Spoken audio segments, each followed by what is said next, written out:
Fala, gurizada, Júnior Ruschel na área mais uma vez aqui hoje para fazer a análise da vitória do Grêmio sobre o Fluminense, que aconteceu ontem na Arena do Grêmio, pela última rodada do primeiro turno do Campeonato Brasileiro. O Grêmio venceu o Fluminense por 2-1 de virada, né, com gols de Bitelo e depois do Ferreira. O Grêmio saiu perdendo um gol do Cano, né, pelo Fluminense, mas o Grêmio ainda no primeiro tempo conseguiu fazer a virada e logo depois, no segundo tempo, o Grêmio conseguiu segurar o resultado. Como foi o jogo, né, propriamente dito? O Grêmio teve duas estreias nessa partida. A primeira que eu vou falar é de Rodrigo Eli, o zagueiro que chegou agora, que veio do Almeria, da Espanha. Ele chega e já faz a sua estreia como titular do Grêmio nesse jogo importantíssimo. Digo importantíssimo por quê? Porque o Grêmio vinha de dois resultados muito negativos contra Goiás e Vasco.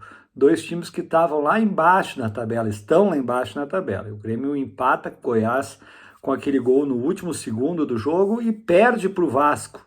Embora sejam duas partidas que o Grêmio jogou fora, o Grêmio deixou pontos para adversários que estão lá embaixo da tabela. E isso nunca é interessante. Então o Grêmio precisava fazer essa partida de superação, né, voltar a pontuar no Campeonato Brasileiro, porque o Grêmio já estava em sexto colocado. O Grêmio que estava em segundo antes dessas duas partidas caiu para a sexta colocação. E o Grêmio precisou dessa vitória. Então era um jogo extremamente importante. E Rodrigo Eli entra na defesa do Grêmio, mostra muita personalidade como zagueiro. Embora eu acho que ele falta ritmo de jogo, eu achei ele um pouco lento às vezes, mas ele mostrou uma boa postura, principalmente na bola aérea, que é um dos defeitos que o Grêmio tem tido nesse Campeonato Brasileiro. Então eu acho que o Rodrigo Eli, ele foi bem, ele mostra liderança, ele mostra uma capacidade e tenho certeza que ele pode vir dar muitas alegrias ao time do Grêmio. Não duvido que não saia jogando contra o Flamengo na quarta-feira pela decisão da Copa do Brasil. Outra estreia foi de João Pedro Galvão, centroavante, que veio lá do Fenerbahçe. Centroavante barra atacante, né? Porque ele não é aquele centroavante propriamente dito. Também achei falta de ritmo de jogo para o jogador. O Grêmio que utilizou três atacantes, né? O Grêmio jogou num 4-3-3, porque tinha João Pedro, Soares e Ferreira. É um jogador que não apareceu muito no primeiro tempo, justamente pela falta de ritmo de jogo. Mas todas as vezes que teve com a bola, conseguiu fazer alguma jogada, bons passes, bom posicionamento, mas espero ver mais desse jogador também. Acho que valeu a estreia dele.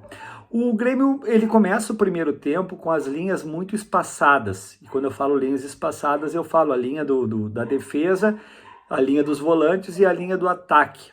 Era muito buraco nesse meio campo. E o que aconteceu? O Fluminense, com jogadores de qualidade, principalmente com Marcelo, Ganso, Arias, Cano, eles tinham muita facilidade para jogar e tocar a bola.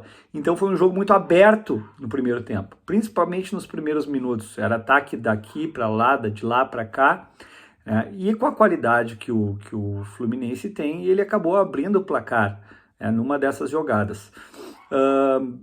Muito pelo apoio da torcida e pela qualidade de alguns jogadores, e eu cito esse Soares, o Grêmio acaba empatando o jogo com um gol do Bitelo, de uma jogada muito bem trabalhada, 3 toques. Vila Sante, que recupera uma bola, toca para o Soares acha o Bitelo com muita qualidade, o Bitelo desloca do Fábio e empata o jogo. E já quase no final do primeiro tempo, com o Ferreira numa jogada com o Fábio, vira a partida, num chute muito bonito. O Ferreira estava deslocado pela direita nesse momento. O que acontece no segundo tempo? No segundo tempo o jogo cai um pouco de qualidade, principalmente porque o Grêmio acerta a marcação. O Grêmio ele junta, compacta suas linhas, a linha de defesa com os volantes principalmente, e aí o Fluminense ele perde esse espaço para jogar, perde esse espaço para tocar a bola, perde esse espaço para encontrar a melhor solução para o ataque. E a defesa do Grêmio ali acaba se consolidando. Claro que quando o Grêmio faz isso, o Grêmio também acaba perdendo o seu poder ofensivo, porque o Grêmio recua um pouco. Mas como o Grêmio já estava com o resultado assegurado com os 2 gols. O Grêmio estava com muito mais preocupação em se defender do que realmente fazer o terceiro gol. Acabou fazendo o terceiro gol e, na minha opinião, um gol válido, justo.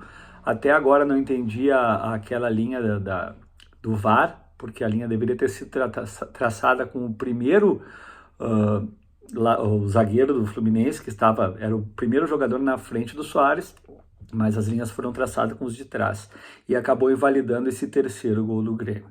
Então o Grêmio, o mais recuado e com as linhas mais compactadas, conseguiu segurar o poderoso ataque do Fluminense, que com Arias e Cano, André de volante, muito bons jogadores que deram muito trabalho para a defesa do Grêmio. Então a importância dessa vitória vem muito mais pela própria fase que o Grêmio vinha enfrentando. O Grêmio vinha de derrota para o Flamengo, o Grêmio vinha de empate com o Goiás, o Grêmio vinha de derrota para o Vasco, e o Grêmio precisava se reabilitar, né, nesse Campeonato Brasileiro e contra um grande clube. E vamos só lembrar, o Grêmio volta à segunda colocação, tirando o próprio Fluminense, que é um adversário direto. O Fluminense estava na segunda colocação e o Grêmio, ao vencê-lo, retoma essa condição, e isso com um jogo a menos ainda. Então o Grêmio tem chances ainda de se disparar nessa segunda colocação. O Grêmio ainda pode perder 2 posições hoje à noite, no confronto do Palmeiras contra o Cruzeiro, e também o do Bragantino. Me fugiu agora contra quem o Bragantino joga. Contra o Vasco. O Bragantino joga contra o Vasco. Então, se o Palmeiras e o Bragantino vencerem, o Grêmio perde 2 posições, mas continua em segundo por aproveitamento. Já como eu falei, o Grêmio tem um jogo a menos na competição, uma partida contra o Corinthians que ainda sem data definida para ser realizada. Foi um bom teste para o jogo que vem a seguir, que é quarta-feira contra o Flamengo. Não sei se o Renato ele repete a mesma escalação contra o Flamengo, porque, como eu disse, Rodrigo Eli e João Pedro, apesar de terem feito boas estreias, eles mostram que carecem um pouco de ritmo de jogo.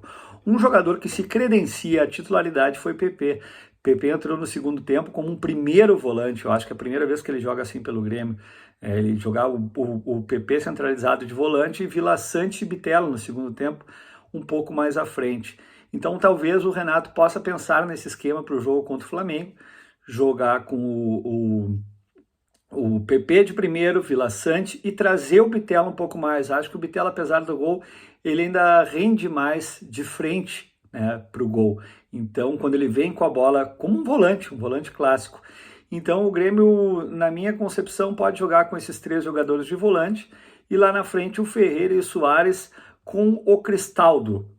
Eu ainda acredito que o Cristaldo ele possa voltar nessa partida contra o Flamengo, e nesse caso quem ficaria de fora seria Carbaggio. Acho que o PP ganha a posição do Carbaggio pelo que pode apresentar e pelo que a gente conhece do PP e o que ele pode render, porque é um jogador construtor também. O PP é o cara que centraliza o jogo com ele pega a bola, toca para os lados. Outra novidade foi a volta de Luan, embora não tenha tido grande destaque na partida, fica pela nossa torcida para que esse jogador volte a ser o Luan, que foi no Grêmio na última passagem dele. Então, muito feliz pela volta desse jogador, tenho certeza que com ganho de ritmo, ele pode render bem mais. Tá bom, galera? Então, Grêmio para quarta-feira pode jogar com a volta do João Pedro, porque eu acho que o Fábio não foi muito bem na lateral direita, viu? Acho que foi uma avenida por ali, o Fluminense trabalhou muito a bola ali, então o Grêmio deve ter o Grando, o João Pedro na lateral direita, aí pode jogar o Rodrigo Eli ou não sei se o Vini volta, né? Um dos dois, Bruno Alves e Reinaldo. Ali os 3 volantes com PP, Vila Sante e Bitelo, na frente Cristaldo, Soares e também o Ferreira. Esse para mim é o time do Grêmio contra o Flamengo. Tá bom, galera? Falei para KTO.com, onde a diversão acontece. Não esquece de fazer a tua fezinha lá. Tava olhando agora as odds, tá bom de apostar no Grêmio, hein? Tá 4,50 pro Grêmio. Então tá bom de apostar lá no Grêmio. Tenho certeza que se tu botar um dinheirinho ali, tu pode fazer uma fezinha boa. Tá bom, galera? Um grande abraço e dá-lhe Grêmio!